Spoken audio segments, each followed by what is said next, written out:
Oke, shalom, saudaraku yang dikasihi oleh Tuhan. Kita ketemu lagi hari ini untuk belajar lagi dari firman Tuhan yang saya percaya itu akan membukakan satu kebenaran yang baru buat kita semua. Oke, sebelum kita mulai, masih ingat terakhir saya pernah kasih lihat gambar kucing. Ya, hari ini saya punya satu gambar kucing lagi, Bapak Ibu Saudara. Ya, coba dilihat sama-sama. Nah, ini dia. Oke, coba saudara lihat gambar ini.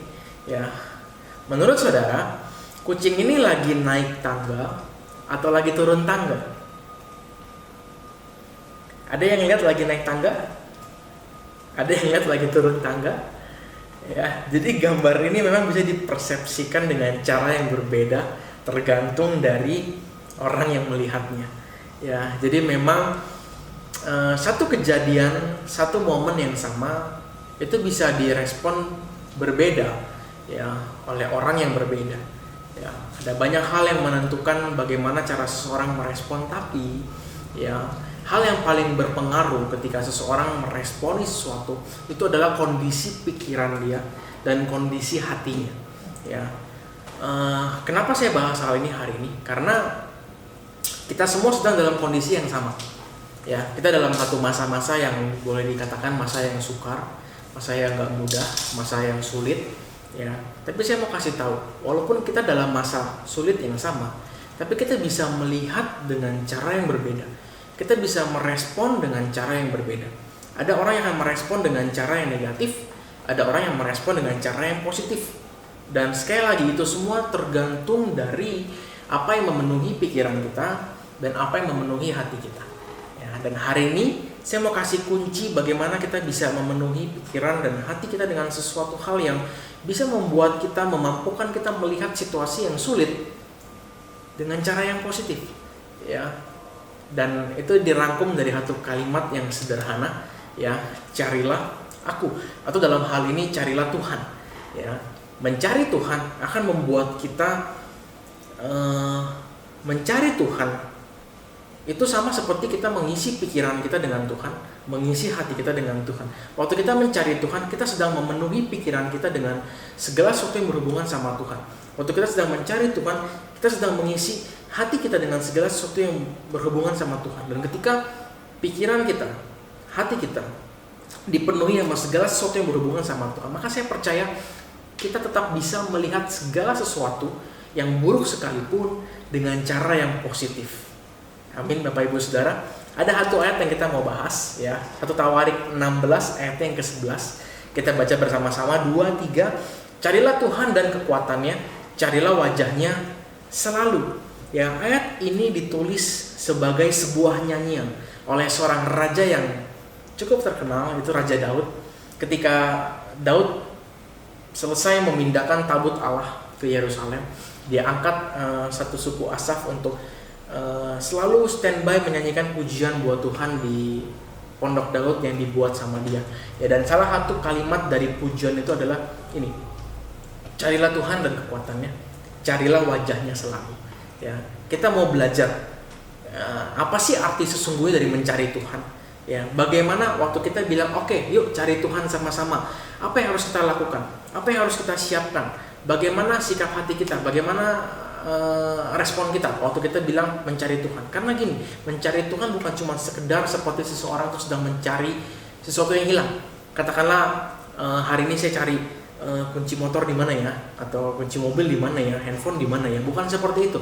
Tapi ada 3 aspek yang kita mau pelajari hari ini, ya, tentang yang namanya mencari Tuhan. Dan kita akan belajar dari terjemahan ayat ini dalam versi Alkitab yang lain. Yang pertama dari versi Amplified Bible. Ya, ayat ini bicara seperti ini: Seek the Lord and His strength, yearn for and seek His face to be in His presence continually. Ya, ada 2 aspek yang saya mau highlight. Yang pertama tuh yearn for, dan yang kedua tuh continually. Ya, apa sih arti yearn for? Ketika ayat ini katakan carilah Tuhan. Ya, dalam versi Amplified Bible ditambahkan dengan kata yearn for it. Ya, yearn itu sendiri berbicara soal satu kerinduan yang amat sangat. Ya, seperti kalau misalnya kita mungkin mau contohkan tuh seperti 2 orang yang sedang itu cinta, tapi mereka terpisahkan. Ya, lama gak ketemu, lama gak berjumpa. Pasti ada yang namanya kerinduan, ada yang namanya hasrat untuk berjumpa. untuk ketemu. Nah sama, waktu kita mencari Tuhan, aspek yang pertama adalah yearn for. Bicara soal hasrat, bicara soal kerinduan. Ya, mencari Tuhan harus melibatkan kerinduan yang begitu besar. Ya, di mana kita nggak akan berhenti sebelum kita menemukan Tuhan. Ya, bukan cuma sekedar yang tadi, sekedar mencari sesuatu yang hilang atau apa gitu, tapi benar mencari dengan rasa cinta, karena kita sungguh-sungguh menginginkan ketemu sama Tuhan. Ya, jadi aspek yang pertama itu bicara soal hasrat. Bayangkan kalau Bapak Ibu Saudara sedang jatuh cinta dan terpisahkan, pasti ada satu kerinduan besar untuk bertemu dan berjumpa. Nah, waktu kita mau mencari Tuhan, ya ingat hal ini. Ya, bayangkan kita sedang mencari sesuatu dengan hasrat, ya, yearn for it. Dan yang kedua itu adalah continually. Continually itu bicara soal waktu, timing.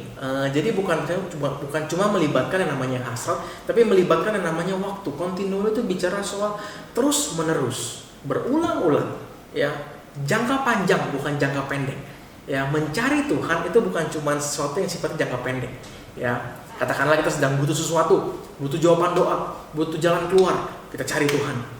Ya, bukan, tapi mencari Tuhan sebuah proses yang memang kita persiapkan bahwa ini akan jadi long run, ini akan jadi satu perjalanan jangka panjang di mana kita akan terus mencari Tuhan, semakin mengenal Tuhan, semakin mengerti tentang Tuhan. Jadi continually. Aspek yang kedua bicara soal waktu, time, bukan cuma sekedar hasrat, tapi kita harus menyiapkan yang namanya waktu. Ya. Nah, ini dua aspek yang pertama. Nah, kemudian aspek yang berikutnya saya ambil dari terjemahan ayat ini dalam versi The Message. Ya, itu bilang gini, study God and His strength, seek His presence day and night. Ya, jadi aspek yang ketiga tuh ini, study.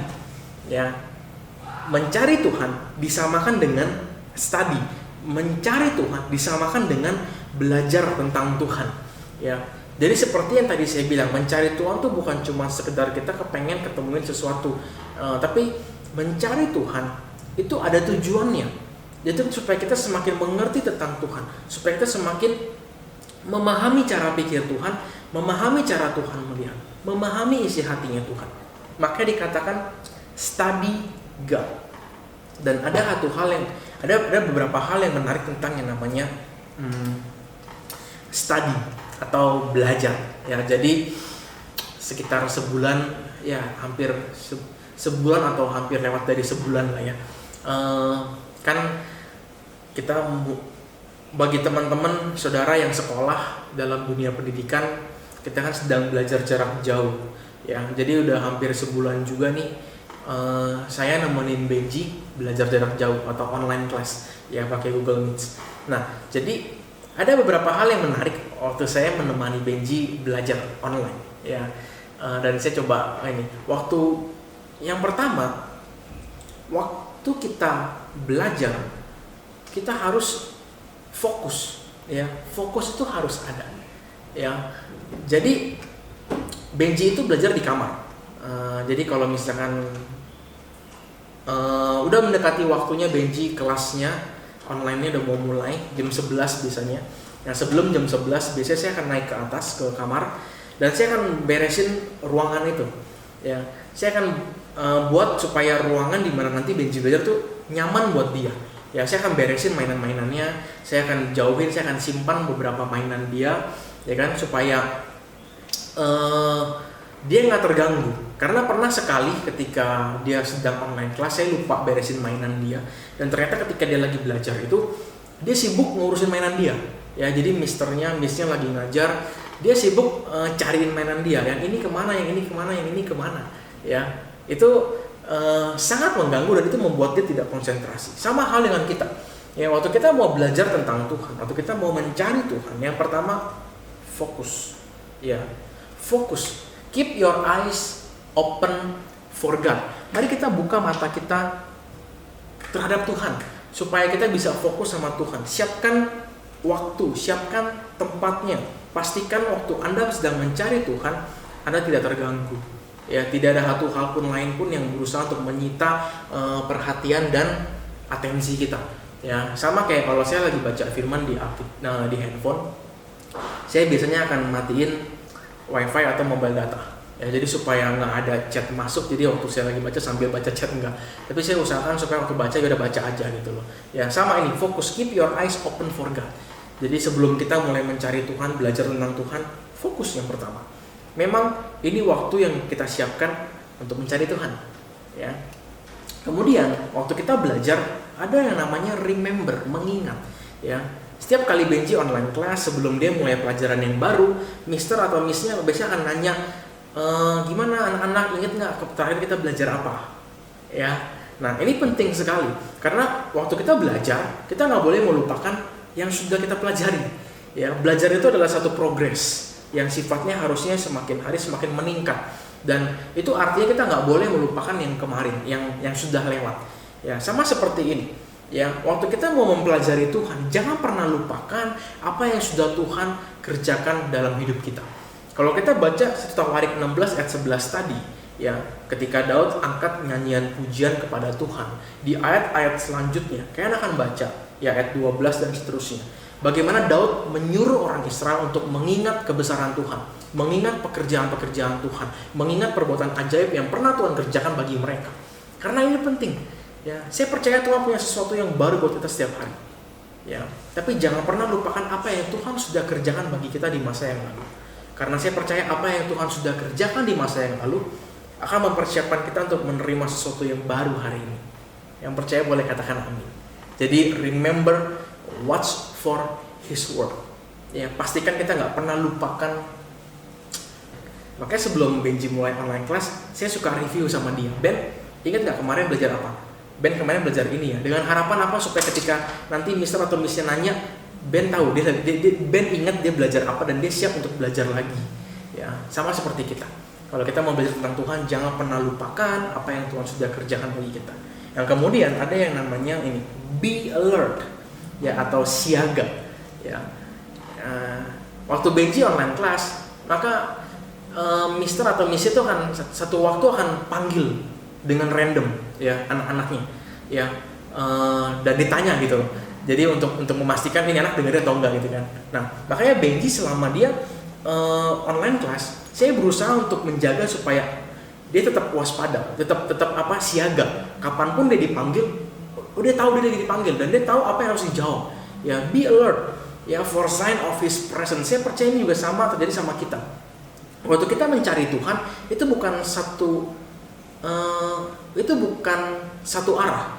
Tapi saya percaya ketika kita mencari Tuhan, itu adalah satu hubungan dua arah. Ya, karena waktu kita mencari Tuhan, Tuhan berkenan ditemui, dan saya percaya Tuhan punya sesuatu buat kita. Ya, apakah Tuhan mau bicara sama kita? Tuhan mau memperkuat, Tuhan mau menegaskan kembali panggilan, janjinya, visinya dalam hidup kita. Yang penting bagian kita be alert. Kita harus belajar peka sama Tuhan. Ketika Tuhan mau bicara sama kita, kita siap mendengarkan. Ketika Tuhan menyampaikan sesuatu, kita siap merespon. Ya, ini harus belajar dibangun, Bapak Ibu Saudara. Fokus kita, pikiran kita yang terus mengingat kebaikan, kedahsyatan Tuhan, dan juga kepekaan akan Tuhan. Ini akan membantu kita waktu kita mau yang namanya study God, belajar tentang Tuhan, mencari Tuhan. Ya, jadi fokus, remember, and be alert. Ya, saya percaya mencari Tuhan itu penting banget hari-hari ini. Ya, kenapa? Seperti yang tadi saya bilang, kita dalam masa yang nggak mudah. Ya, tapi kita bisa mengubah cara pandang kita. Yang negatif di depan kita bisa lihat dengan cara yang positif. Itu terjadi waktu pikiran kita dipenuhi sama Tuhan, waktu hati kita dipenuhi sama Tuhan. Waktu kita mencari Tuhan, kita sedang memenuhi pikiran kita dengan Tuhan. Waktu kita mencari Tuhan, kita sedang memenuhi hati kita dengan Tuhan. Ya. Amos 5 ayat yang keempat. Sebab beginilah firman Tuhan kepada kaum Israel. Carilah aku, maka kamu akan hidup. Ya. Amos adalah seorang nabi yang dia hidup sejaman dengan Yesaya. Dan Amos itu, Tuhan suruh Amos bernubuat tentang kejatuhan bangsa Israel. Ya. Dan tentang bencana yang akan dialami oleh bangsa Israel. Karena 2 tahun kemudian setelah Amos bernubuat, itu tercatat sebuah gempa bumi menimpa Israel, dan itu gempa bumi cukup dahsyat. Ya. Dan ini terjadi karena apa? Bangsa Israel saat Amos hidup, bangsa Israel itu sedang dalam posisi yang top, yang oke banget. Ya, bangsa Israel itu sedang dalam kondisi politik stabil. Mereka sedang memperluas daerah mereka. Segala sesuatu berjalan dengan baik. Tapi ya ternyata moralitas mereka bertolak belakang. Ya, ketika mereka makin naik, tapi kondisi rohani mereka makin merosot. Mereka mulai meninggalkan Tuhan, mereka mulai mencari dewa-dewa lain, mereka menyembah berhala-berhala. Ya, dan akhirnya Tuhan mengirimkan firman ini kepada orang Israel, ya, supaya mereka bertobat. Ya, Tuhan katakan kalau engkau nggak bertobat, engkau akan ngalamin hal-hal yang nggak enak, yang nggak baik. Dan ke depan itu mereka ngalamin satu hal yang nggak bagus dan satu hal yang orang katakan kehancuran bangsa Israel. Ya, tapi di tengah-tengah firman Tuhan, di tengah-tengah penghukuman yang Tuhan mau kasih kepada orang Israel, Tuhan kasih satu ayat yang sangat-sangat luar biasa. Tuhan bilang gini, carilah aku, maka kamu akan hidup. Ya, jadi nggak peduli walaupun mereka akan ngalamin yang gempa bumi yang dahsyat, mereka akan ngalamin pembuangan, mereka akan ngalamin kehancuran. Tapi Tuhan katakan kalau engkau mau mencari aku, kamu akan hidup, kamu bisa survive dari itu semua.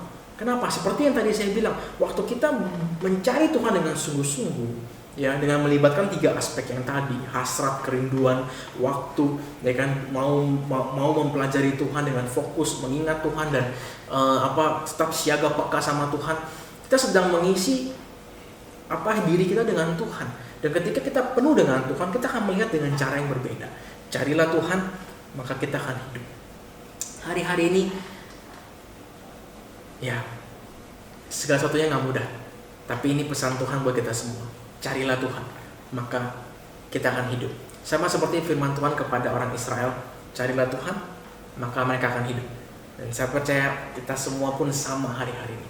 Yuk, mau survive, mau tetap hidup melewati semua yang sedang terjadi hari-hari ini, yuk belajar cari Tuhan. Bukan cuma sekedar mencari Tuhan karena udah kepepet nggak ada jalan keluar lain, tapi melibatkan hasrat kita, ya, melibatkan waktu yang berkualitas, melibatkan pikiran yang benar-benar fokus dan lain sebagainya. Maka saya percaya waktu kita mencari Tuhan dengan sungguh-sungguh, seperti firman Tuhan katakan, kita akan hidup.